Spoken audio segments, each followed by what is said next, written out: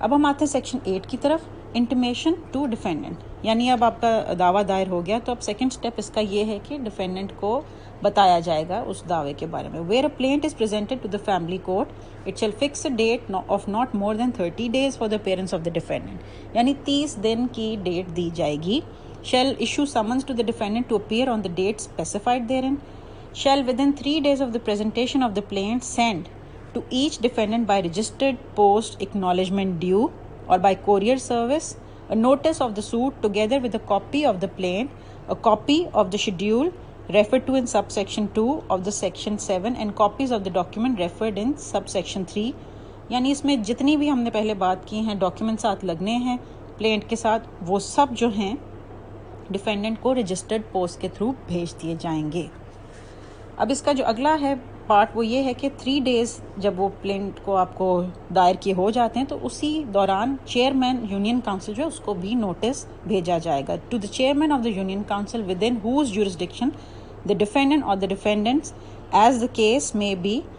reside and where the defendants reside within the jurisdiction of different union councils to the chairman of every such union council a notice of the plaint having been presented. یہ جو اس میں بات simple بتائی جا رہی وہ یہ ہے کہ جی جتنے جو جہاں پہ ڈیفینڈنٹ رہے گا اس یونین کاؤنسل کے چیئرمین کو نوٹس بھیجا جائے گا اس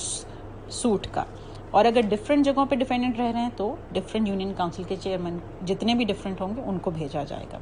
Every summon issued under clause B of subsection 1 shall be accompanied by a copy of the plaint, a copy of the schedule referred to in subsection 2 of section 7, and copies of the document and list of the documents referred in subsection 3 of the said section. یعنی جو سمن بھیجا جا رہا ہے، یہ ایک ہی بات کو دوبارہ سے ریپیٹ کیا گیا کہ جو سمن بھیجا جائے گا ڈیفینڈنٹ کو، اس کے ساتھ پلینٹ اور وہ جو ڈاکیومنٹس ہیں جن پہ ریلائی کیا جا رہا ہے وہ سب لگا کے بھیجے جائیں گے تاکہ وہ اپنا ڈیفینس تیار کر سکے. اب آتے ہیں جی ہم اگلے سیکشن کی طرف. سب سیکشن ہے on receipt of the notice under class C of sub section 1 the chairman shall display the notice on the notice board of the union council for a period of 7 consecutive days